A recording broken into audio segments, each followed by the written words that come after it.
Bem-vindos ao canal Minuto de Geografia. Já aproveita para deixar aquele like, se inscrever no canal se você ainda não é inscrito, compartilha nosso vídeo, deixe um comentário porque tudo isso ajuda a gerar engajamento. E a gente gostaria também, neste momento, de agradecer aquelas pessoas que estão sempre nos acompanhando nas lives, nas entrevistas, interagindo no chat, deixando aquele comentário para fortalecer o nosso trabalho. Então, os agradecimentos de hoje vão para Paulo Simonato, Fábio Renato Sampaio e Sueli Coutinho. E a entrevista de hoje, no quadro Mulheres na Ciência, é com a Mônica Midori, perita criminal da Polícia Científica do Estado de São Paulo. Foi uma das entrevistas que eu mais gostei de fazer, até porque é uma área que eu tenho bastante interesse. Bora lá saber um pouquinho do que é a perícia criminal? Mônica, bem-vinda ao canal Minuto de Geografia. Nós queríamos agradecer a sua presença aqui, fazer também um agradecimento especial à Ana Idris, porque sem ela essa entrevista de hoje não estaria acontecendo. Foi ela que fez a ponte entre nós, né, mandou o seu contato, inclusive sugeriu aí de fazer uma entrevista com você. Então a gente queria agradecer muito você por estar aqui e ela por ter feito essa intermediação. E para começar, a gente queria que você fizesse uma apresentação rápida para o público, conhecer um pouco sobre você. Quem que você é, qual a sua formação, em que área que você atua, onde você trabalha, quanto tempo faz que você trabalha nessa área, e pode falar um pouquinho também das suas paixões dentro e fora do ambiente de trabalho. Bom, primeiramente eu que agradeço o convite, né? Estou muito feliz de estar aqui, de conversar com vocês, falar sobre a perícia. Eu gosto muito de falar sobre a perícia. Acho legal essa oportunidade assim que vocês estão dando assim para a gente poder mostrar, né, um pouco do trabalho pericial. Também quero agradecer a Ana, nossa amiga em comum, né? Também outra amante da perícia. Sim. E estou muito feliz de estar aqui. E que vocês falam, para como me apresentar, né? Bom, eu nasci em São Paulo, né? E desde criança eu gostava assim de ciência, né? Sempre falava que eu queria ser cientista.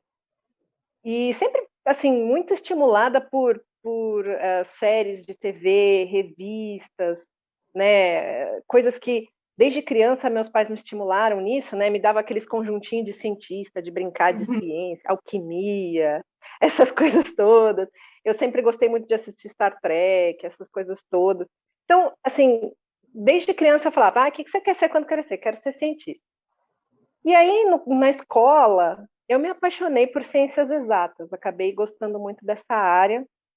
E no colegial conheci a física, me apaixonei por isso. E quando eu fui prestar vestibular, fui fazer vestibular para física, pensando futuramente em trabalhar com astrofísica, né? Porque quando era criança, né, lá nos anos 80, né, já estou denunciando a minha idade aí, foi a época que teve a passagem do cometa Halley, né? E assim, aquilo para mim, eu lembro que, né, foi um alvoroço aqui no Brasil, todo mundo falou disso. Eu nem sei se foi um alvoroço tão grande assim, porque quando a gente é criança, a gente vê uma coisa e acha que aquilo, né, é enorme, ganha proporções. Na minha cabeça, aquilo foi um alvoroço.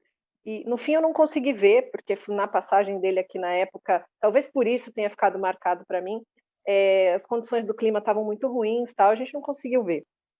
E eu fiquei com essa e quis ser astrofísica, e aí prestei para física, e fiz física na Universidade de São Paulo, fiz bacharelado em física, depois fiz mestrado, doutorado, pós-doutorado na área de astrofísica, fiz uma parte do doutorado no exterior, fiz em cotutela, fiquei na Itália um bom tempo. Comecei com um doutorado sanduíche, que depois converteu para cotutela, e aí, depois que eu terminei toda essa parte desses estudos, eu fui dar aula, né? Fui ser professora do nível superior numa universidade particular, dava aula nos cursos de engenharia, tudo, e apareceu o concurso para a perícia criminal. Eu sempre considerei antes, né? Enquanto eu estava na física, eu tinha um pouco essa ideia eu sabia que foi a época que começou o CSI, né, as séries todas, e tinha esse interesse, né, falei, olha, ciência está ali, eu podia ser cientista fazendo isso, mas tinha sempre esse pé atrás, um pouco por causa, eu vou lidar com morto. A gente tem essa distância um pouco, né? A gente fala, não sei como é que vai ser. E acabei continuando na carreira de astrofísica. Até que calhou uma época que eu estava dando aula e apareceu o concurso. Eu falei, eu vou prestar, vou ver o que acontece. E acabou dando certo, passei. Hoje eu estou na perícia já fazem 4 anos. Né? Eu trabalho no núcleo de perícias criminalísticas da capital e Grande São Paulo. Né? Estou trabalhando atualmente em Mogi das Cruzes, estou como chefe de equipe lá. E, assim, eu acho que foi uma escolha, uma das melhores escolhas que eu podia ter feito. Assim, mudei totalmente de carreira, né? Teve essa guinada aí, Sim. Mas eu me sinto totalmente realizada. Eu gosto muito do que eu faço. Mônica, 2 coisas no seu depoimento que eu fiquei atento aqui, me chamam a atenção. Primeiro, né, você fala, ganhava brinquedinho. Eu me lembro, eu também ganhei um brinquedinho desse que era Meu Pequeno Cientista, né? Li as recomendações, você, não use isso perto dos olhos, pelo amor de Deus, parecia Meu Pequeno Terrorista. Não, e tinha assim, né, que sempre tinha que ter acompanhamento de um adulto. Isso. Olha que brinquedo, o adulto tem que estar do lado, que brinquedo mais chato né? Então você vai fazer tudo o contrário. Mas então, assim, olha, você vê, né? É um estímulo, né? Uma coisa lúdica, né? Através de um estímulo, de um presente, de uma coisa. Depois você falou da série, de Star Trek, de alguma coisa que você olha, mesmo sendo uma ficção no sentido mais amplo da história, os estímulos, né? São muito importantes, né, Mônica? Não é só aquela coisa, você pode ter, né? Como, por exemplo, eu ganhei o Meu Pequeno Cientista, eu gostava de Star Trek, eu fui para as ciências humanas. Né? Mudou tudo. Mudou tudo, né? Ué, mas no Star Trek também tinha essa coisa, né, deles conhecerem novos mundos. Sim, é a busca do conhecimento. Essa parte de interação com outras culturas. E essa parte de você, de maneira lúdica, fazer algo como uma brincadeira, mas ser ciência, eu acho que é a grande sacada, você não acha? Sim, eu acho que é aquilo, né? Eu acho que todo estímulo que você recebe quando é criança vai refletir em algum momento, né, no seu futuro. E eu acho que assim todos os pais que puderem dar esse estímulo é maravilhoso. Né? E a gente vê que isso acaba refletindo não só nas ciências, mas em tudo, né? Desde o menino que recebe uma bola na coisa dos esportes, agora a gente está tendo Olimpíadas aí, né? Sim. A gente vê um monte de gente que receberam esses estímulos quando eram criança e hoje estão aí desenvolvendo isso, né? Isso é muito importante na formação da pessoa, né? Sim, eu vou até deixar um depoimento aqui. A minha sobrinha, Beatriz, ela tem 6 para 7 anos, se eu não me engano. Eu não sou muito ligada com idades, gente, dos pequenos. Eu acho que até porque depois de um tempo a gente para de contar. Para não se sentir mais velho, né?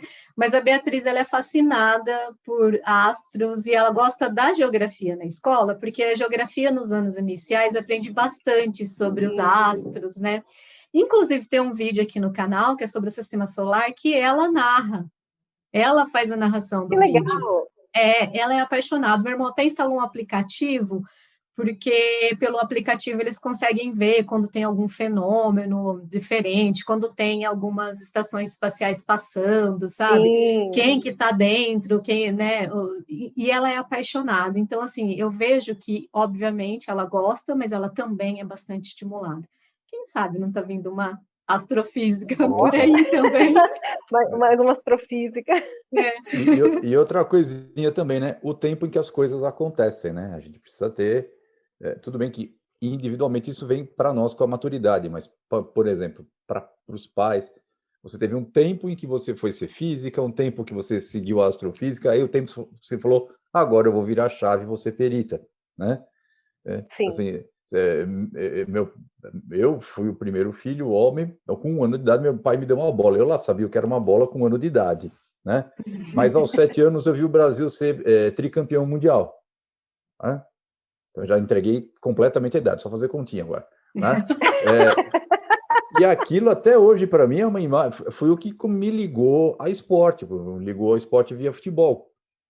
como agora deve ter um monte de gente escorregando em cima de uma pedaço de tábua ou imaginando ser, Sim. né, um skate ou uma prancha, né?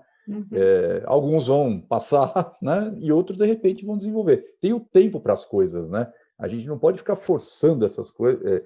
Olha, te dei anos, não sei o que. Não, já é. Com 5 anos de idade, não, esse cara já vai ser um cientista. Não, não é desse jeito também. Precisa ter, né, aquela calma. A ansiedade que se cria é muito grande, né? E aquilo, né, que a gente estava comentando, eu vi vocês no vídeo da Ana Bonassa, essa questão, né, de que a gente pode mudar de carreira, né? A gente pode mudar, as escolhas que a gente faz Sim. não são engessadas, né, de falar, eu escolhi ser física e fazer mestrado, doutorado, agora eu tenho que seguir carreira acadêmica para o resto da minha vida, né? Eu posso dizer, cansei e quero outra coisa mais estimulante. Tá? Sim, a gente pode fazer mudanças, né? O caminho não precisa ser sempre assim, né, engessado. Hoje eu vi até uma reportagem em cima da questão da ginasta da Simone Biles dos Estados Unidos, que desistiu de competir. Sim, desistir não é um fracasso. Né? A gente tem aquela, nossa, ficou com medo, fracasso não, foi uma escolha. Estou cansado, isso não me traz mais para... É aquela história do trabalho, né? E do sofrimento psíquico que a gente trabalhou na entrevista com a Tatiana Capelano. Né? É incrível, as pessoas precisam sofrer para serem valorizadas, né? E aí você pega e muda do tem que meio ser um acadêmico. mártir, né? A gente pensa que sempre tem que ser um mártir. Você deve ter ouvido alguma vez alguém mais velho na sua família falar assim, sofrido é melhor, né?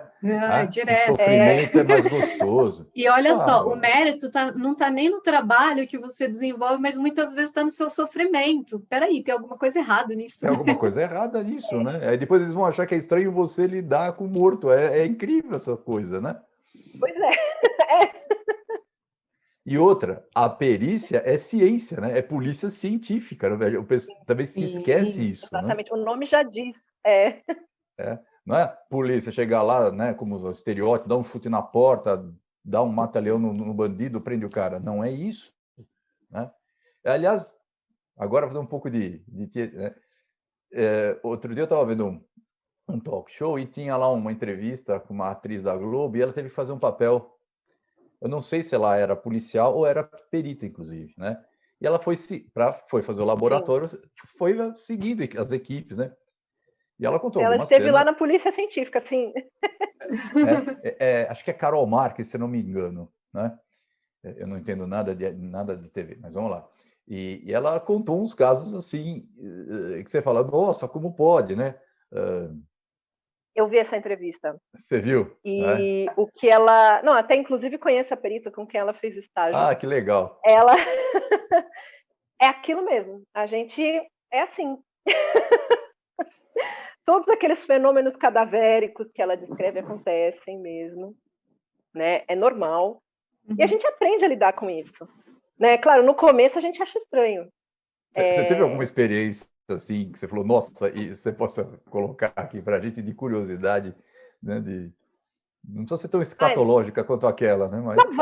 Várias, mas, por exemplo, uma coisa que ninguém nota muito, né? Bom, ela tinha falado uma coisa mais escatológica, vamos falar sempre no mesmo fenômeno, mas, por exemplo, acontece muito quando a gente tem enforcamentos, né? Quando a gente tira a corda ou o objeto que está pressionando, ou às vezes até quando o cadáver está numa certa posição e a gente vira ele para o outro lado, porque a gente tem que fazer o exame, a gente vai analisar o cadáver, a gente vai virar, ver se tem algum ferimento ou não, ou quando tem um enforcamento e tal. Quando a gente vira, o cadáver expele o ar também pela boca. Né? Mas não é que ele está vivo, era o ar que ficou ali dentro, o residual, né? Que estava preso. Então, assim, isso é muito comum, isso acontece normalmente, é corriqueiro isso acontecer nesses tipos de exame.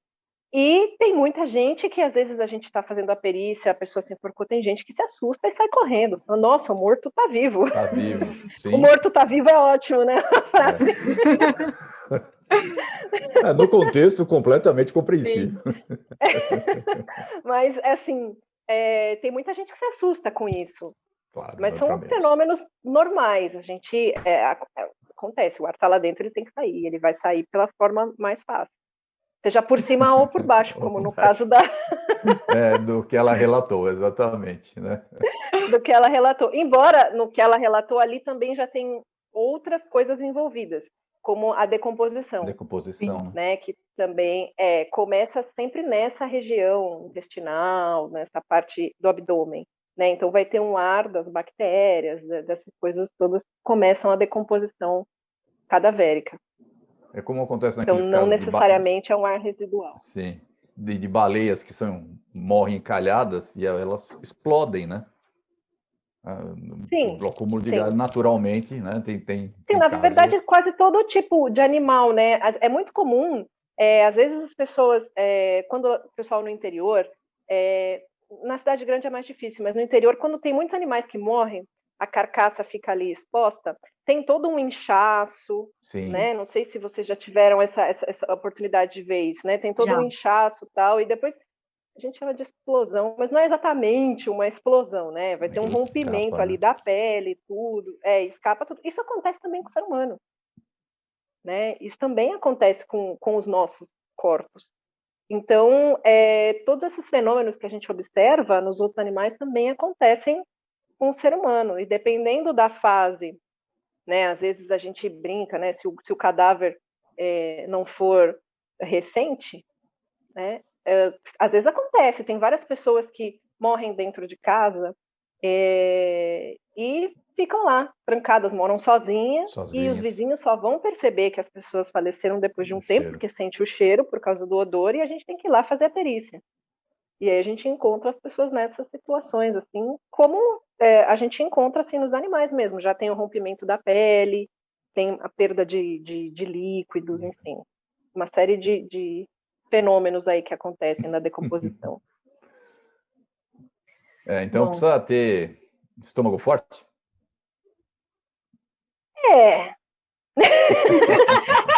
Estômago forte, eu não sei se é a palavra. Assim, na verdade, a gente acostuma.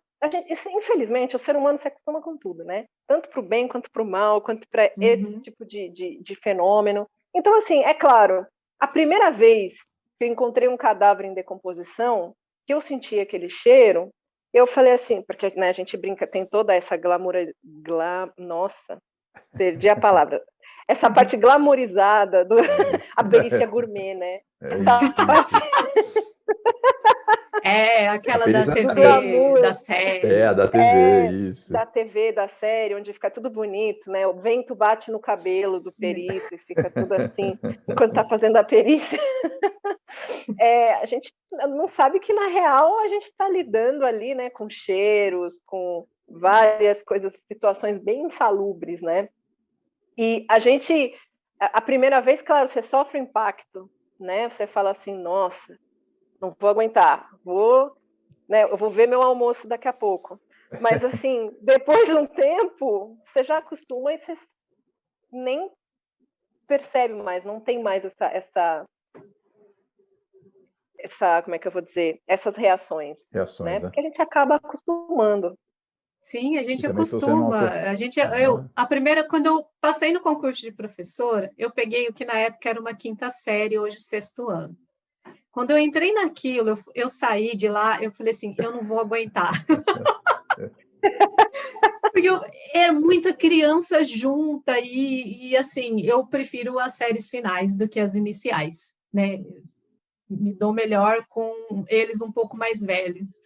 E eu saí dali, e no final das contas, depois eu peguei e fiquei com eles, eu fui até eles se formarem, né? Fui acompanhando, assim, a turma. Mas é isso que você está falando, a gente vai se adaptando, a gente vai se acostumando dentro das nossas opções, dentro das escolhas que nós fizemos, né?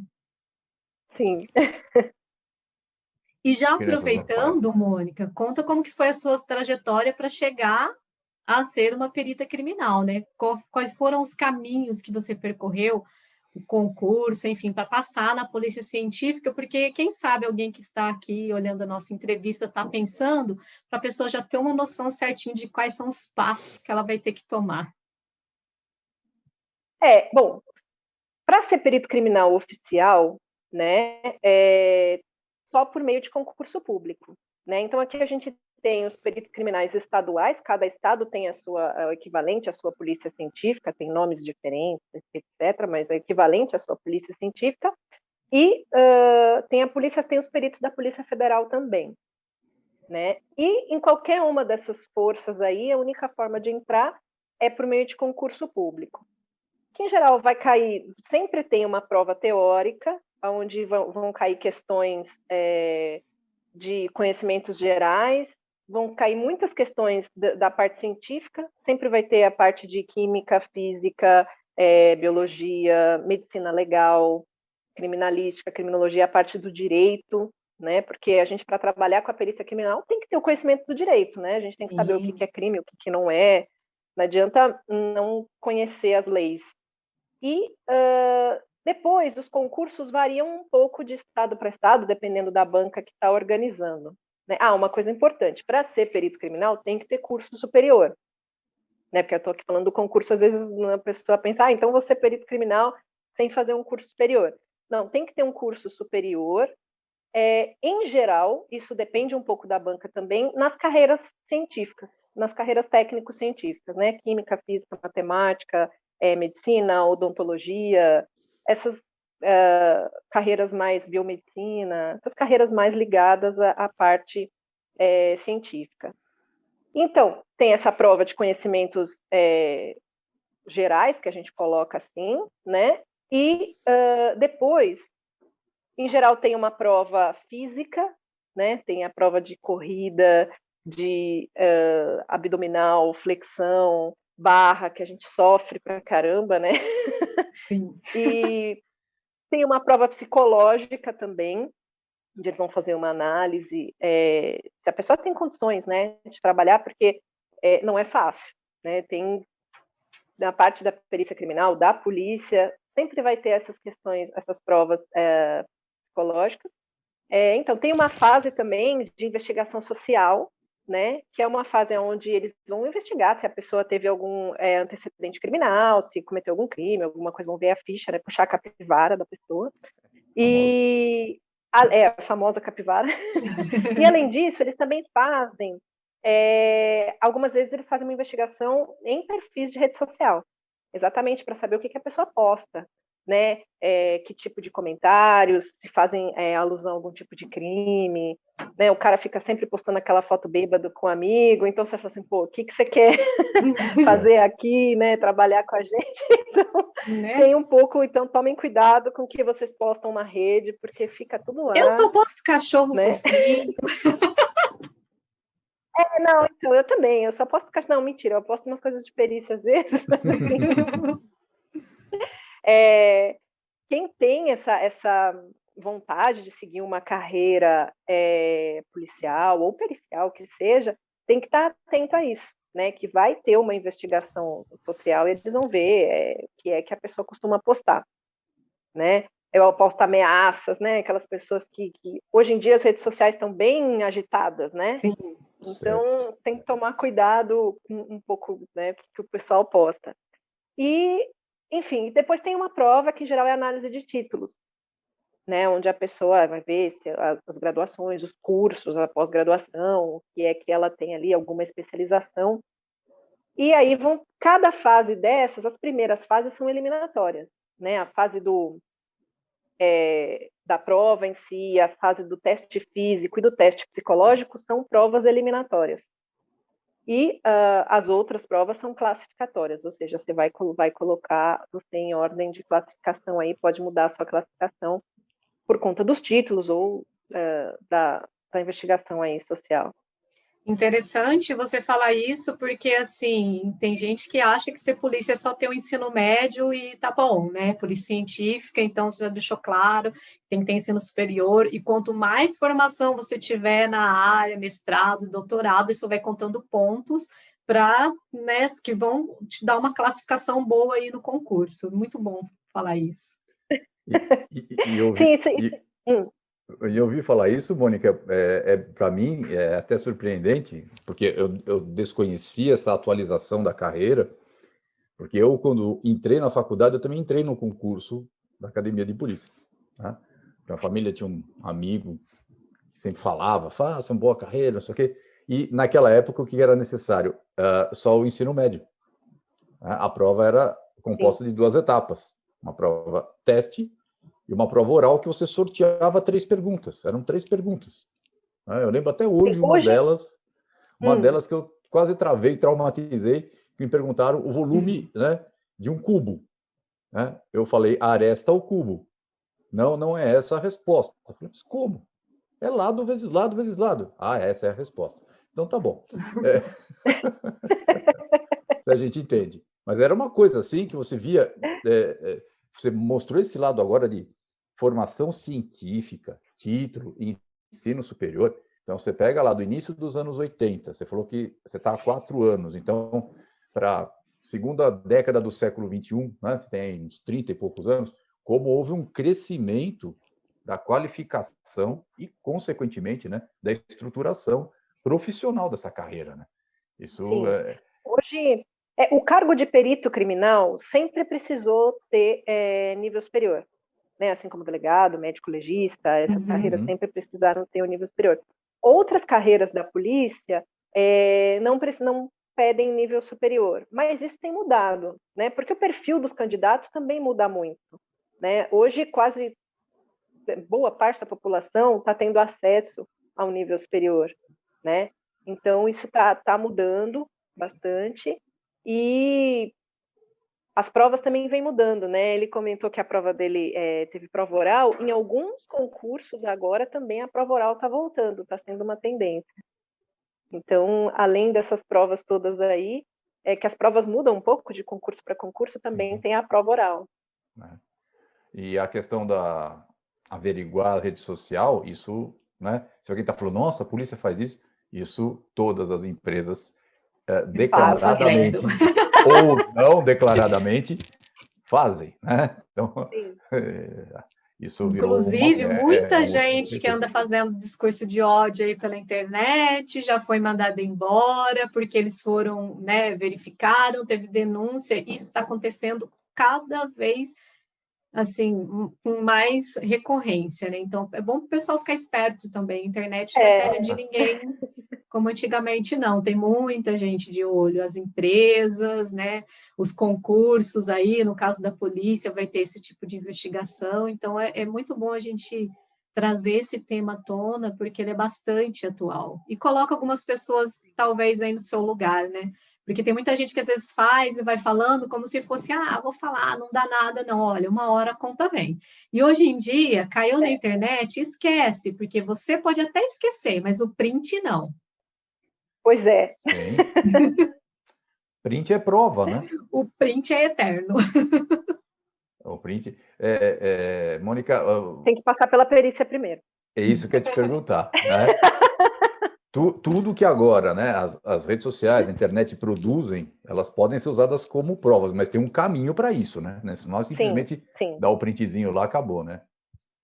Isso, assim, para uma evidência, né, que a gente chama até então, só vai virar prova quando chegar lá, no júri e tal, essa evidência, ela pode ser aceita, ela tem que ser aceita, na verdade, pelo delegado, pela autoridade que está conduzindo a investigação ou o processo, e aí esse delegado vai aprender essa prova, ou vai pegar as fotos, ou vai aprender um celular, ou seja lá o que for, um computador, e aí sim ele vai fazer uma requisição de perícia, isso vai chegar lá no Instituto de Criminalística, vai ser distribuído para a região, dependendo de onde for, e aí sim os exames vão ser feitos, seja de degravação, de autenticidade, saber que foi montagem, se não for, ou coisa de áudio, né, saber se a voz daquela pessoa é daquela mesma. Enfim, todos esses tipos de exame a gente faz no Instituto de Criminalística, mas não adianta a pessoa chegar lá para a gente com o celular e falar, tá aqui a prova, quero que isso entre aqui no meu processo. Não, isso tem um caminho para ser feito, ele tem que vir via autoridade policial, no caso um delegado, quem estiver conduzindo a investigação, para poder entrar como evidência aí na investigação. Gente, vou contar um caso engraçado. Há uns 10 anos atrás, a gente era de um grupo aí, tínhamos vários amigos, né? E esse grupo hoje não tem quase ninguém, porque todo mundo brigou entre si. Na época, Era tudo amigo, por causa de uma temática que tinham em comum, era um grupo de ateus, e no final das contas, quando entrou política no meio, assim, a maioria brigou. E uma briga foi clássica, porque vazou print das conversas. E era engraçado, porque aquilo precisaria de uma perícia. Porque é engraçado que prints com conversas parecidas, com falas parecidas, mas que em algum momento elas se modificavam. Então a gente não sabia quem é que estava adulterando o quê. Nossa Senhora. Mas é sério, foi muito engraçado, porque era um barraco, né? De expor a outra pessoa de conversas que tiveram no inbox, assim, e claramente teve adulteração. Eu não sei da parte de quem, como eu não fiz perícia, e eu acho que nem eles solicitaram, nem sei que via que deu, se deu investigação ou não depois, mas eles que se resolvam, mas foi engraçado no sentido de, tipo assim, chegou para o público e chegou adulterado por alguém e a gente não sabia quem é que tinha adulterado os prints. Então, demonstrar também que não é, né, qualquer coisa que se apresenta, não, vai ser periciado, vai passar por análise, porque a gente sabe que existem formas de adulterar conversas através de print, enfim. Photoshop está aí para isso, né? É. Agora, não só adulteração, mas algumas coisas que a gente pensa serem confiáveis, né? Você ainda alimenta aquele blog que você colocou a história da dificuldade de identificar as pessoas, Mônica? Ele está um pouquinho parado, né? Mas é que com a pandemia, muita coisa, a dinâmica de trabalho da gente foi mudando. Mudou demais, né? E aí eu fiquei um pouco sem tempo, tal, mas eu pretendo continuar o blog do Ciência contra o Crime, né? Porque ele é muito bacana. Aquele Sim, texto sobre a identificação das pessoas, né? É interessante para as pessoas terem, não, mas eu vi. O que você viu? Tá? Então, inclusive na entrevista com a Ana Bonassa, ela estava comentando que ela tem uma síndrome, eu não vou falar o nome, é que a Priscila sabe falar, eu me engasgo na hora de falar. Prosopagnosia, eu treinei Exatamente bastante. isso. Que ela não consegue guardar não consegue guardar Cegueira o rosto facial, das que eles pessoas. chamam, né? Ela não identifica. Então você imagina, né? Uma pessoa que é testemunha e de repente não sabe que tem isso ou que tem. Como você falou do print, que tem que passar por uma perícia, tem todo um procedimento para que ele vire uma prova. Nesses casos, quando alguém é testemunha de algo, há um tipo de perícia com essas testemunhas, há algum tipo de análise para que o que ela venha a relatar possa ser inserido no processo? Não, assim, a gente não tem como fazer uma perícia para saber se a pessoa está falando um detector de mentiras, né? Vamos dizer assim, para saber se aquilo que. Às vezes nem é uma questão de mentira, né? Como eu disse no blog. Às vezes a pessoa, porque a gente tem essa questão cerebral, que o nosso cérebro, para facilitar, ele tende a completar memórias. Não é que isso é feito de uma maneira maliciosa, vamos dizer assim. É normal, é um procedimento nosso, do cérebro, completar com coisas que a gente conhece. Ou, de repente, alguma coisa que a gente acha que lembra perfeitamente, na verdade, o cérebro completou com alguma coisa conhecida. Então, às vezes, a pessoa acha que viu uma coisa e a memória dela acabou sendo completada e não foi exatamente aquilo que ela viu. Né? Não estou aqui colocando em dúvida o que as pessoas falam, pelo amor de Deus, não é isso que eu estou dizendo, que as pessoas estão mentindo, não é isso. Técnico que você está dando, né? É um fenômeno que acontece das pessoas completarem o cerebral de completar aquilo que elas viram ou ouviram, né? Então, aí a gente vê a importância da prova pericial, que é a prova técnica, né? Porque, de repente, a pessoa chega e fala que viu tal pessoa, ou, de repente, ela viu alguma pessoa com algumas características que ela guardou, e para ela são apresentadas, sei lá, fotos ou alguma coisa assim, e ela, naquele momento, reconhece uma daquelas pessoas, por exemplo.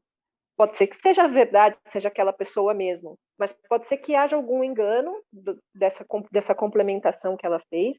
Por isso que é importante a gente fazer os exames de DNA, vários outros exames que podem, os exames de datiloscópicos, né, a parte de papiloscopia, para a gente analisar a impressão digital para ter uma prova técnica mesmo, né, que aí a gente pode eliminar essas dúvidas que podem ocorrer com os testemunhos, né, com essas análises que as pessoas fazem, né, com o nosso próprio cérebro, acontece essas complementações aí.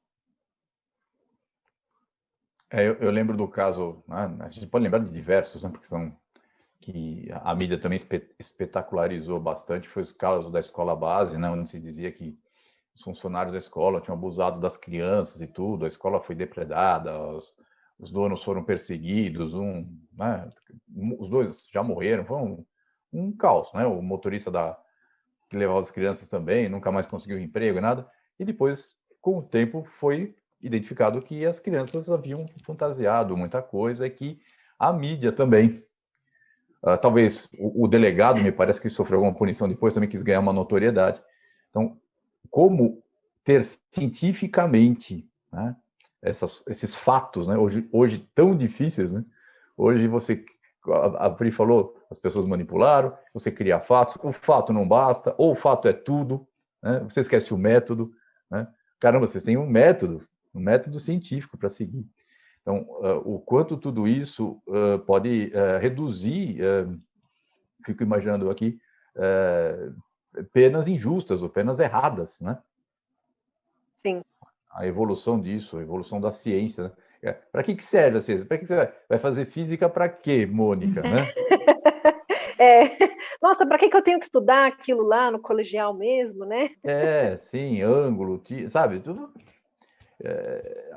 A gente vive um mundo que está cada vez mais, né, contra a ciência, contra o conhecimento, e você está trazendo esse relato de uma profissão cada vez mais, né, qualificada, cada vez mais, não que não fosse, mas mais confiável em relação a esses dados todos, né? Sim, com certeza. Assim, e a perícia criminal tem evoluído muito. Com o tempo, hoje a gente tem uma tecnologia à nossa disposição que a gente não tinha 20, 30 anos atrás, né? Então, hoje a gente é capaz de fazer muito mais análises, muito mais coisas.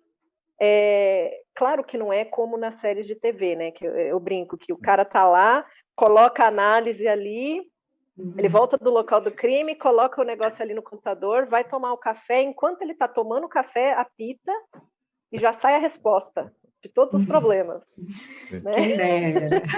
Parece um fio de cabelo, assim, né? Quem dera. Pega o fio de cabelo, põe no microscópio, a fibra, pronto, já achei, né? Ou então pega, né, a raspinha do carro, coloca lá a tinta, já sai a marca, o ano, o modelo, o nome do proprietário, Nossa, tudo. Né? Então, assim, não é exatamente assim que as coisas funcionam. Né? Tem essa diferença entre a ficção e a realidade. A gente tem toda uma tecnologia para fazer esses exames? Tem, só que assim, são exames demorados, são análises que dependem de muito tempo, e às vezes a gente faz várias análises para chegar a alguma conclusão, mas é bem interessante isso que a gente estava comentando, né, que ele até comentou, às vezes pessoas que estão presas, que são inocentes, esses exames de DNA conseguiram provar a inocência, pessoas que, por exemplo, agora a gente está numa fase de coletar DNA compulsoriamente dos presos que estão nas cadeias condenados por crimes hediondos. Então, a gente está alimentando um banco de dados nacional e está aparecendo muitos crimes que estavam sem solução, e aí a gente vai lá e pega um cara que está preso em tal lugar e descobre que ele cometeu um estupro, por exemplo. Sei lá, o cara está preso em Goiás e aí descobre que ele cometeu vários estupros aqui em São Paulo, porque tem o DNA dele na base de dados. Certo? Então, isso também, e aí já vai imputando mais crimes em cima dessa pessoa, e vai dando solução.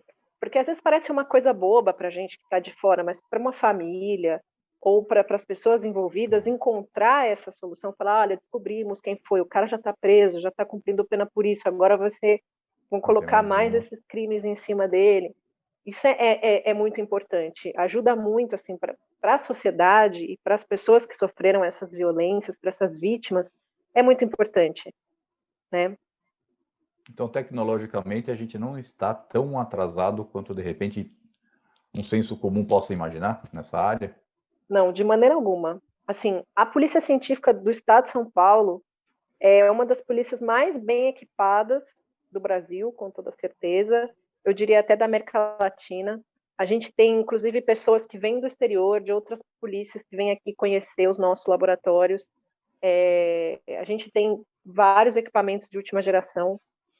Inclusive, ultimamente, a gente adquiriu, as últimas coisas que foram adquiridas foram scanners 3D, né, que a gente consegue, a gente tem uma cena do crime, a gente leva para lá o scanner e ele consegue ver, em poucos minutos, ele faz uma imagem 3D da sala ou do ambiente, mesmo em ambientes abertos ele consegue fazer. Então, a gente já tem a cena do crime em 3D. E aí é legal porque a gente pode ver de cima, pode ver por vários ângulos, a gente pode colocar, por exemplo, se for imagem, né?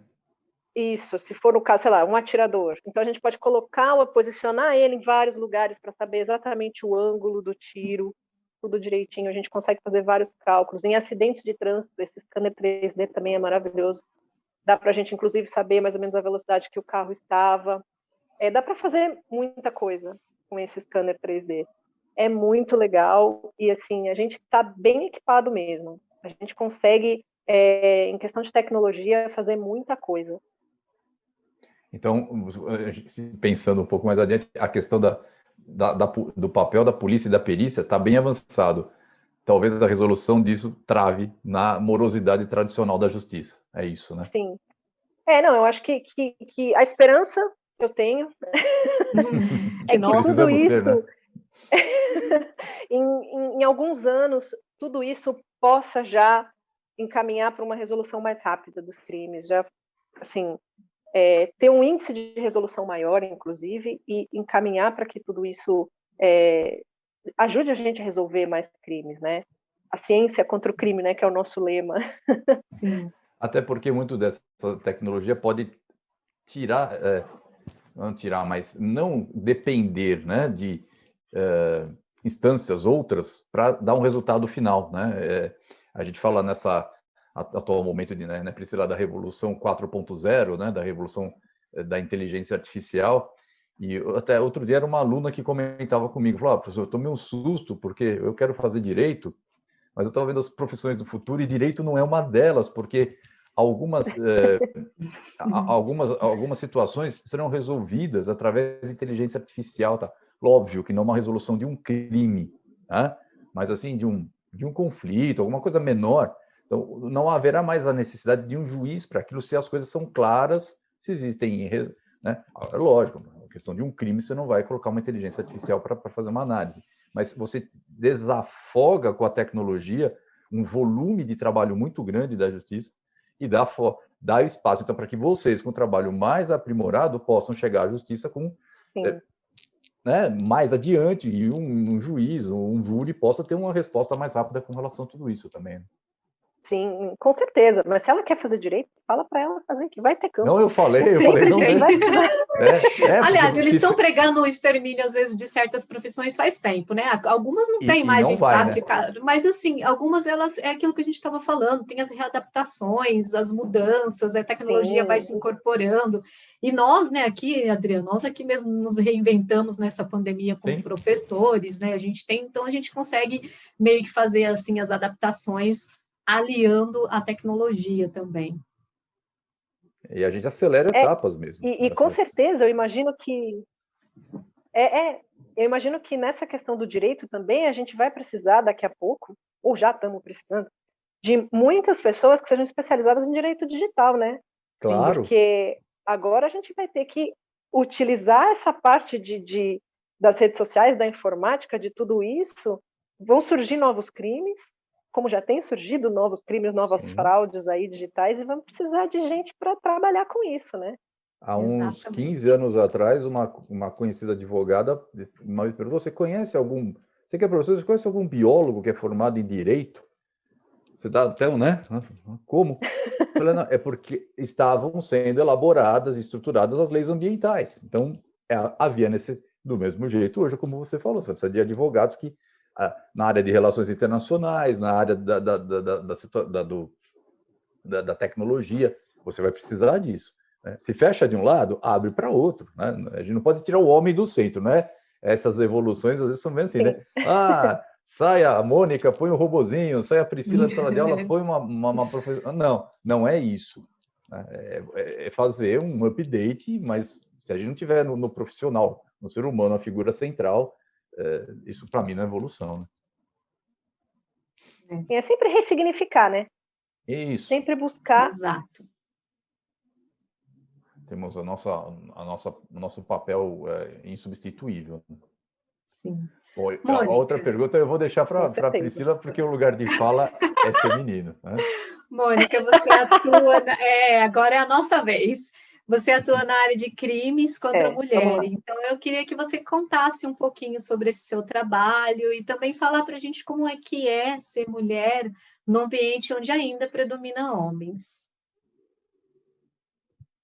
Bom, deixa eu falar primeiro dos crimes contra as mulheres. Uhum. A violência doméstica, né, o feminicídio, esses crimes contra as mulheres, eu como mulher, toda vez que eu vou atender assim, eu me sinto, acho que na verdade são um dos piores para mim, né, porque eu me sinto muito, a gente como mulher, né, se sente muito mal vendo esse tipo de crime, né, às vezes você vê que a mulher, dentro da própria casa, dentro do lar, o lugar que ela deveria se sentir segura, ela tem um agressor ali, né, ela está sendo vítima ali dentro. Então isso é muito complicado.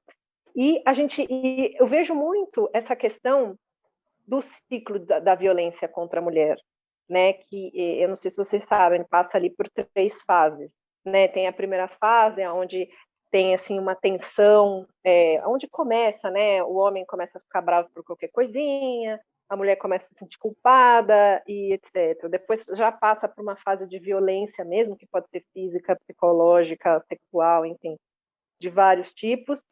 E aí vem essa fase de lua de mel, né, que é a hora que o homem pede desculpa, eu vou mudar, a mulher acredita e depois recomeça tudo de novo. Então, a gente se depara várias vezes com uma mulher que tomou coragem, foi fazer uma denúncia, e aí a hora que a gente vai fazer a perícia na casa dela, o cara já pediu desculpa, já falou que está arrependido, e ela já não quer mais a perícia. Ela não quer mais, ela fala, não, eu vou retirar a queixa, eu não quero mais, e aí é aquele momento que a gente percebe, nossa, ela está presa no ciclo e a gente não consegue tirar ela dali, né? Então, assim, é muito difícil. E isso como mulher, né? E como perita, é um outro problema, porque é uma perícia para a gente também que traz um certo perigo, porque muitas vezes, quando não está nessa fase de lua de mel, acontece da gente ser agredido também. A gente chega lá para fazer a perícia, imagina, você chega lá para fazer a perícia porque o cara bateu na mulher, ou sei lá, alguma coisa assim, ela fez uma denúncia. Você chega lá, eu, mulher, chego para fazer uma perícia de violência contra a mulher. Às vezes o cara vem para cima, né? Ele já quer bater na mulher, vai bater em mim também, vai querer bater na perícia, vai querer botar a gente para fora, ameaça, xinga, grita. Então, é muito complicado nessas questões de violência contra a mulher. É muito difícil, eu sempre fico assim, muito... É uma coisa que mexe com a gente, né? Pô, a gente como mulher fica, né, mexida assim com isso. E que mais que você tinha perguntado? A questão do ambiente, né, predominantemente masculino. Assim, eu achei muito, assim, quando eu entrei na polícia, eu achei que eu fosse encontrar um ambiente bem diferente daquele que eu encontrei, na verdade, né? Porque assim, eu tenho cabelo colorido, tenho tatuagem, tenho piercings, e quando eu entrei, eu falei assim, nossa, né? Primeiro que todo mundo já falou na minha cabeça, você vai entrar na polícia, tem cabelo colorido, você tem tatuagem, tem piercing, você não vai dar certo, eles vão falar para você tirar tudo, né? Aquela coisa. E em nenhum momento ninguém me questionou a respeito disso. Eu não sei como isso funciona nas outras polícias, mas pelo menos na polícia científica eu nunca fui questionada a esse respeito, sempre tive essa liberdade de ser como eu sou e ninguém nunca colocou nenhuma questão a esse respeito. E o que me chamou a atenção é que quando eu fiz o meu concurso, por exemplo, na minha sala da academia de polícia, éramos meio a meio, exatamente meio a meio. E a gente contou, né, o número de pessoas, então tinha exatamente o mesmo número de homens e mulheres na sala. E, claro, depois, quando a gente vai para os locais, aí depende, cada um tem a sua distribuição, mas eu acho que tem até um número bem representativo de mulheres na polícia científica. Então, assim, na polícia científica, nunca sofri nenhum tipo de preconceito por ser mulher. E nem por ter tatuagem, nem cabelo colorido, caso alguém também, né? Muita gente me pergunta, às vezes, fala assim, eu quero ser perita, mas eu tenho tatuagem. Não tem problema, né? se não for nenhum tipo de... também depende do que a pessoa tem tatuado, né? Claro. Calma lá, né? Calma lá, veja bem. Eu acho importante que a Mônica fala isso, porque principalmente o que a gente tem percebido aqui nas entrevistas anteriores, que quando o ambiente tem mais mulheres, a questão do preconceito, da discriminação e do machismo acaba ficando em segundo plano. Não é que não vai vivenciar em algum momento, mas esses espaços que estão sendo ocupados pelas mulheres, eu acho importante que isso seja dito aqui, nós estamos ocupando espaços, e ao ocupar esses espaços, deixar aí meio que em pé de igualdade, a gente mostra também um outro lado, né? O lado da mulher trabalhando, o lado da mulher atuando, e não dá muito espaço para o ambiente que antes era predominantemente dominado por homens e também machista.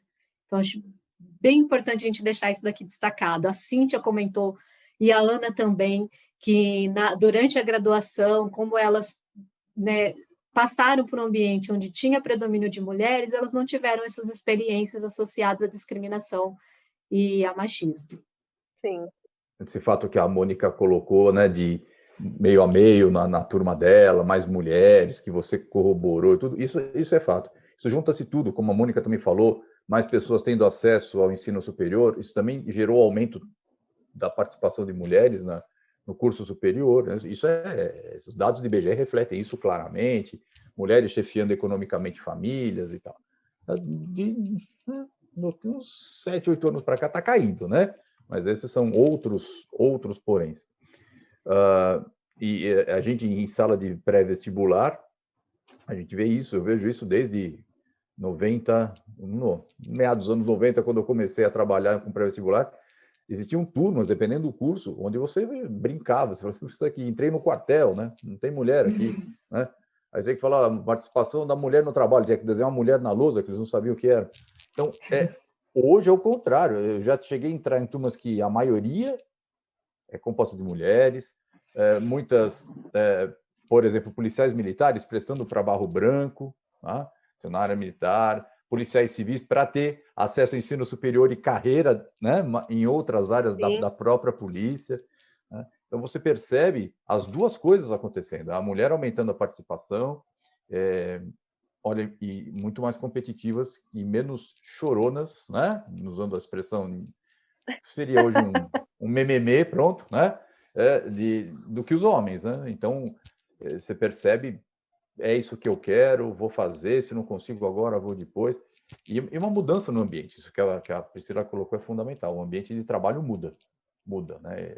Eu já aqui em outras conversas que tivemos, esse patriarcado faliu faz tempo, né? Só que ainda não baixou a porta, né? E uma presença maior das mulheres nos cargos de gestão também, né? Sim, isso também é importante. Não só nos cargos, assim, por exemplo, lá na região de Mogi das Cruzes, onde eu estou, olha que engraçado, por exemplo, né? No núcleo Capital e Grande São Paulo, a gestora, nossa diretora é uma mulher,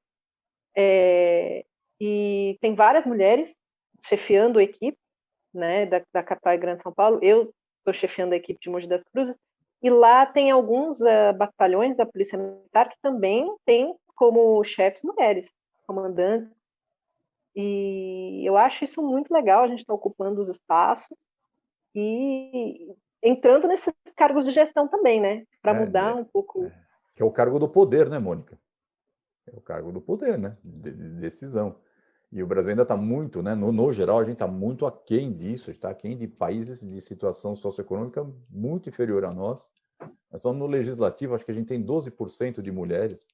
Né?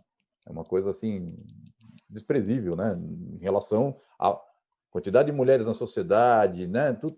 Não há representatividade, né? Outro dia Mas aos poucos, lentamente, isso está mudando. Tem que ser. E como a Lidiane falou aqui, né, Priscila, a nossa entrevistada, na entrevista anterior, quando a Priscila fez a nossa pergunta já clássica, né, que se houve alguma dificuldade, preconceito, né? Ela falou assim, não senti não. Mas se tivesse, É encarar e ir para cima. E é isso mesmo. Respondemos à altura. Exatamente. Não tem que baixar a cabeça, não. Que é E isso. eu acho que é bem legal trazer profissões como, por exemplo, a da Mônica, porque acaba com aquela coisa também de, mas ser polícia, perita é coisa de homem, né? Então, não Não, não. imagina. A mulher pode estar onde ela quiser. Exatamente. E somos muitas peritas, hein? Que bom. Bom saber. Porque também essa história ainda vai existir, né? O machismo está aí, o patronato o patriarcado tá forte, né? Mas isso é coisa de homem. Mas se falar, vai ouvir. Hoje se fala, tem e até fica quietinho e sai de lado, não encara, não. Sim. E tem uma outra coisa que é muito engraçada, que a gente escuta muito, né? Porque as mulheres têm que ter esses cargos assim, mais gentis, mais sensíveis. Não sei, tem muitos homens, eu conheço muitos homens mais sensíveis do que eu, e conheço, assim como também tem mulheres, isso vai de personalidade, né? Os homens também são sensíveis, não é uma que coisa homem não do é sensível. gênero, né? Então, assim, isso também acho que tem que acabar, né? Essa coisa de, a mulher tem que ter esses cargos mais sensíveis, mais parecido, né, com mãe, essa coisa de tomar conta, enquanto que os homens têm que ter os cargos, né? Eu sou o macho, sou o cara que vai lá e resolve. Não é assim, tem muitas... isso é de personalidade, né? De pessoa para pessoa. Quando acontece alguma coisa, você viu o toque feminino que deu aqui? Né? Eu tenho um pouco de raiva, às vezes, dessa consideração, porque ela sempre vem com um depois que é machista. Sim, isso é horroroso, pelo amor de Deus. Bom, vamos lá? Mônica, você atuou em um caso que teve muita repercussão da Escola Raul Brasil, lá em Suzano. E esse caso, inclusive, ele ficou chamado como Massacre de Suzano, em razão da agressividade e da quantidade de mortes, né? E aí o que eu queria te perguntar é que muitos desses casos, eles acabam tendo, assim, a cobertura da mídia de uma forma bastante sensacionalista. E o que eu queria saber é, até que ponto essa cobertura midiática, ela pode ajudar ou atrapalhar nas investigações? Olha, mídia é uma coisa assim... A gente tem essa fama, né, que perito não gosta de mídia. Assim... Claro que, em alguns casos, isso também fica a cargo do delegado da investigação. A mídia pode até ajudar nos casos de quando eles querem prender alguém, querem divulgar um retrato falado, querem para esse tipo de coisa, a mídia pode auxiliar na investigação, né? Mas na perícia, eu vejo assim dois lados que para mim me incomoda muito a ação da mídia. Primeiro, na exposição da vítima, né? Assim, sei lá, não importa para mim se era bandido, se era mocinho, se era o que era. Mas, poxa, uma pessoa que foi vítima, sei lá, mesmo tendo morrido ou não, enfim, uma pessoa que foi vítima de alguma coisa e a mídia vai lá e quer expor isso. Essa carnificina que as pessoas querem ver o tempo inteiro. Então, isso me incomoda muito, porque eu acho que, poxa, aquilo é um momento que devia ser exposto, né? No caso da escola de Suzano ainda é pior, para mim pior ainda, porque eram todos menores de idade, pessoas que têm uma certa vulnerabilidade também, porque estão ali e, poxa, são crianças, também teve muitas crianças envolvidas, adolescentes, e muitas vezes essas pessoas que fazem esses ataques buscam exatamente ficarem eternizadas, querem entrar para a mídia e querem ter escrever o nome na história, vamos dizer assim, né, desse submundo deles. Então, isso me incomoda muito. A cobertura que a mídia dá, nesse ponto, acaba dando exatamente o que essas pessoas queriam, né? E uma outra coisa que me incomoda muito na mídia é eles querem resolver, né, o assunto. Por exemplo, a perícia, nem terminou a perícia no local, já tem foto, já sabe quem foi o culpado, já sabe tudo o que aconteceu, já está contando a história, quando que já julgaram, né? Você chega lá, já estão passando assim, nossa, já está mostrando na televisão cenas que eles conseguiram em câmeras de segurança, já conta tudo o que aconteceu, e a gente ainda está lá realizando a perícia, ainda vai realizar exames, de repente, como o caso que vocês me contaram aí, né? De repente a mídia já está em cima, já busca o culpado, já faz todo um crime, alguma coisa para chamar a atenção, quando na verdade não era bem assim, né? Que tem que esperar o resultado da perícia, tem que esperar o resultado da investigação para poder dar um veredito, né? Sair por aí dando culpados e falando o que aconteceu sem conhecer a realidade. Então, esse é um ponto que também me incomoda muito na mídia. O que me incomoda, eu vou falar como telespectadora, né? Assim, eles bombardeiam, pegam alguns casos que são esses que têm comoção nacional e é o tempo inteiro, é de manhã, é de tarde, é à noite, é plantão, é não sei o quê, é em programa de fofoca, é direto isso. E querendo ou não, eles formam opinião. E aí todo mundo vira perito criminal, todo mundo vira juiz, todo mundo já sabe que é culpado, todo mundo já sabe. Eu acho que isso, muitas vezes, a forma, principalmente como a cobertura é feita no Brasil, de maneira sensacionalista, isso atrapalha um pouco. Às vezes até nas investigações, mas aí é algo que eu não posso falar. Mas como telespectadora me incomoda como eles batem em cima do caso e fica massacrando e passando. E para mim também acaba sendo um desrespeito com os familiares, né? Porque de um outro lado, tem gente que também, ao ligar a televisão, vai ter que se deparar naquele momento com uma reportagem, sei lá, do filho, da filha que foi vítima. Né? Não, imagina a pessoa, ela vai reviver, muitas vezes isso pode ser um gatilho para a pessoa reviver tudo aquilo que aconteceu com ela. Né? Então, eu acho que assim, é uma exposição totalmente desnecessária. Né? E é super complicado, assim, a mídia vai em cima e a população também quer ver isso, né? Esse é um problema. Enquanto estiver dando audiência, vai acontecer. Tem programas disso, né? Que são feitos para isso. São programas, exatamente. Aí eu não posso deixar, porque eu lembro uma época que eu saía para trabalhar, então eu subia a rua para chegar até o metrô, eu ia passando entre vários bares, padarias, então se eu via, era o mesmo programa, todo mundo ouvindo a mesma coisa. Eu andava pela rua, eu conseguia saber o que estava acontecendo, porque todo lugar era a mesma coisa. E acompanhando. Quando eu voltava no final da tarde, era outra, porque já era... Aí, então, o da manhã era aquela coisa mais formal, mesmo com o seu grau de sensacionalismo, não de sensacionalismo, mas com o grau de arrogância de estar passando ao espectador como se fosse a solução de tudo, né? Quando eu voltava de tarde, mesmo caminho, as TVs ligadas nesses programas sensacionalistas, né? Onde então eles espetacularizavam isso. Você tinha os dois, né? A arrogância, dizendo, foi isso, quer dizer, você nem bem acabou de coletar dados, por exemplo, né, Mônica? Não fez nem o relatório, né, Mônica? Ele já fez o laudo, já sabe tudo que aconteceu. Nossa, e fazer laudo, tem tudo na cabeça dele. E fazer laudo é uma coisa sensacional, né? Porque acho que é a parte mais terrível de tudo, né? É trabalhosa e ali tem que estar tudo claro, né, Mônica?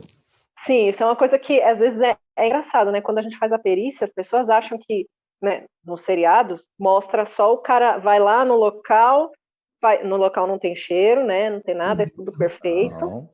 Né? Não acontece nada, não tem perito que cai em buraco, você não escorrega, não passa frio, não passa fome, não fica com sol na cabeça, sempre, né, aquela situação bonitinha.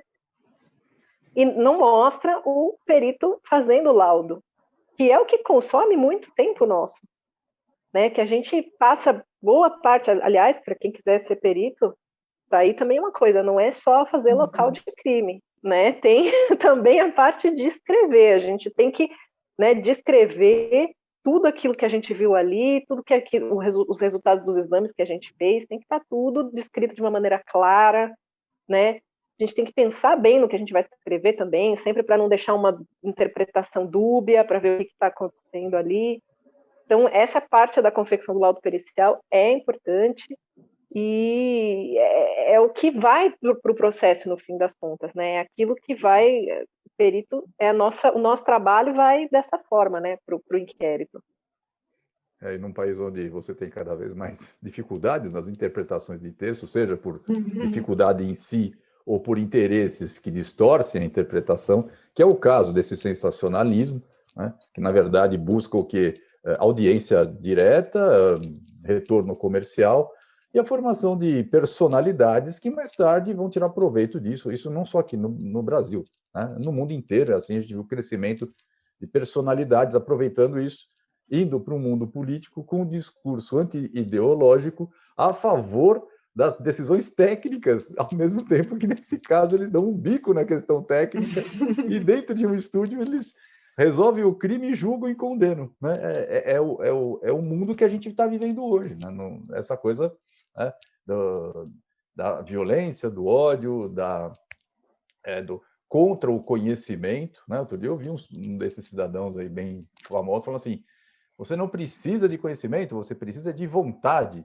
Isso, né, Mônica? Você não precisa de conhecimento nenhum para chegar até a situação em que você está profissionalmente. Não precisa de nada. Você não, Imagina, você física, só foi lá astrofísica, concurso, prova de aptidão, prova de, né, avaliação psicológica. Imagina, o povo acha que é só assim, ó. Né? E aí essas pessoas se aproveitam disso e estão aí, né? Além de tudo, dificultando. Mas falando um pouco dessa questão sensacionalista, uma outra coisa que não é a mídia, mas eu acho que o ser humano, além de tudo, tem uma curiosidade natural. Porque, assim, o que eu reparo também que não é só a mídia, né? A gente atende, por exemplo, acidente de trânsito. Acidente de trânsito é uma maravilha, porque a gente está lá, por exemplo, numa rodovia, teve um acidente, a gente está fazendo a perícia e vem os carros todos devagarzinho, assim, ó, quase para, só falta o cara parar para descer e olhar e voltar. Né, perguntar o que aconteceu.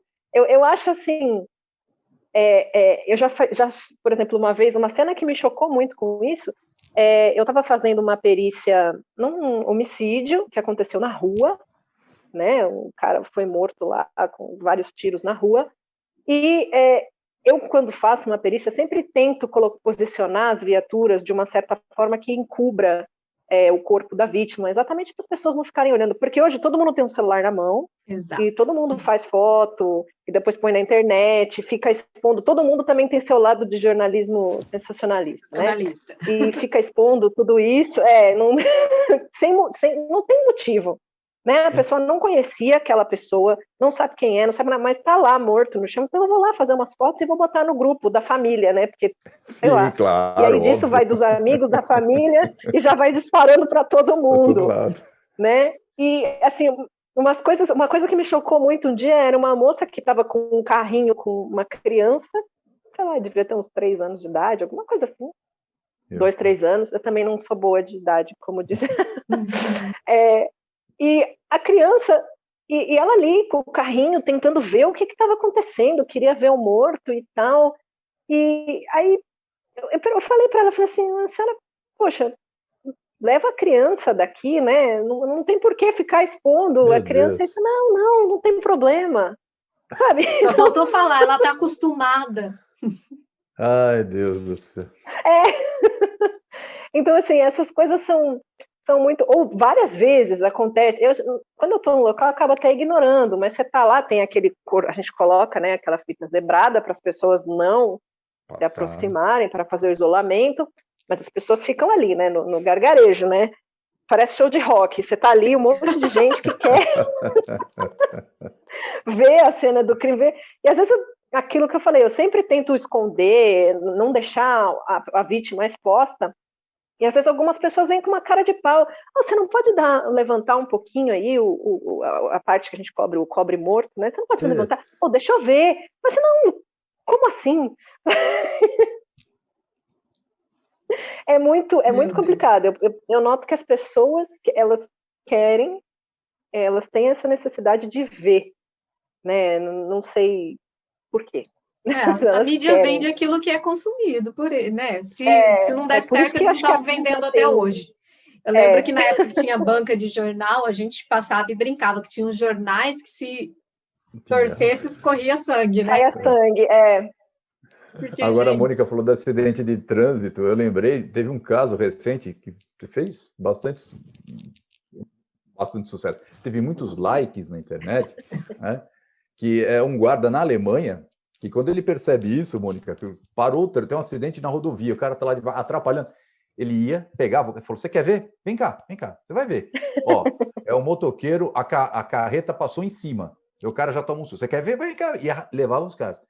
E, além de tudo, acho que pela legislação alemã, ele era multado por interferência, né, sei lá, na perícia, ou interferência no... Mas ele ia lá e ele pegava. Você quer ver e trazia o cara, né? Então, isso causou um choque tão grande e o policial acabou sendo tão destacado para mostrar que o quanto as pessoas, como você descreveu, né, por, sei lá, que motivo o pessoal tem, atrapalham isso tudo, né? Mas com a criança, olha lá o mortinho, nenê, que sabe, ó, aquilo lá é sangue, que isso? Absurdo. Absurdo. Coisas. Né?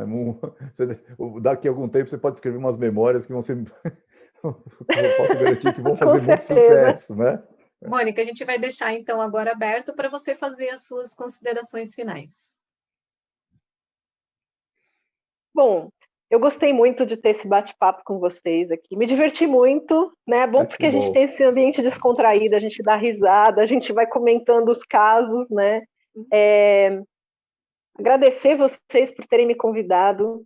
Fico muito contente de estar aqui falando da perícia. Espero ter tocado alguém aí, né? Está assistindo e falando assim, eu acho que posso ser perito criminal, deve ser legal. Ou perita criminal, melhor ainda. Preferência. Né? E fico muito contente. Achei muito legal essa ideia de vocês, desse projeto. Espero que vocês continuem, tenham muito sucesso. Obrigado. Né? E precisando, querendo bater um papo de novo, seja aqui, seja fora daqui também. Legal. Estamos aí, podem me chamar. Legal. Muito obrigado, Mônica. Muito obrigado pela sua paciência, pela sua dedicação, pela sua clareza. Imagina. Por essa clareza sua de colocar as coisas de uma maneira bem acessível, tal. E fico esperando você continuar lá no Ciência contra o Crime, né? Porque é muito bom. Com certeza, vou continuar. Vamos deixar aqui, né, Pri? Deixar o link aqui para o pessoal acessar. Pode deixar o link aí, é verdade. Fica legal. Se vocês puderem, esperando eu agradeço. mais textos. A gente também produz alguns vídeos. Bacana. Claro. A nossa intenção é sempre cooperar. A gente no Instagram a gente faz repostagens, a gente cita os outros. Aqui, assim, tem conhecimento, tem que ser divulgado e tem que ser passado adiante, né? Exatamente. Legal, porque o Ciência contra o Crime também tem um canal no YouTube. Se vocês quiserem depois dar uma olhadinha lá, tem alguns vídeos lá. Vamos deixar lá. Tudo aqui para o pessoal já ir direto. Tudo marcadinho. Mônica, muito obrigada por você ter vindo aqui, por estar fazendo essa entrevista, né? Para quem não sabe, num sábado. Já vamos falar aqui pro pessoal, tá vendo? Estamos trabalhando aqui no sábado. Frio, num dos dias mais gelados aí do ano, mas muito obrigada por você estar aqui, né? E imagina. Gastar um pouquinho do seu tempo falando um pouco da sua profissão. Eu tenho certeza que você inspirou muitas pessoas. Com certeza. Muito obrigada. Imagina, para mim é um prazer estar aqui. Para nós também, Mônica. Muito obrigado. É isso. Então, tchau, Mônica. Tchau. Até mais. Beijo. Beijo. Tchau. Para todos.